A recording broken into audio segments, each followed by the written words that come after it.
الافريقي فاز على الاولمبي البيجي 2 بلاش. مباراة عرفت اقتحام مجموعة من جماهير النادي الافريقي الملعب المنزه.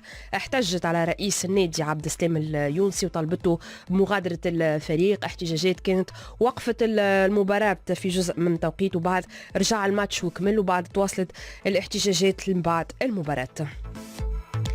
ديما مع النادي الافريقي والهيئه المديره اصدرت بلاغ اليوم العشيه تاكد فيه انها تقوم بمساعي لرفع عقوبه منع الانتدابات المسلطه على الفريق، وانها بلغت اشواط متقدمه في عده ملفات بما فيها ملف الثنائي الكاميروني وحسمه في الاجال القانونيه، ودعات للكف من نشر الاشاعات والتلاعب بعواطف الجماهير وارباك عمل الهيئه المديره. بطبيعه تلقاو البلاغ الكامل موجود على السيت نتاعنا شمسفم.net.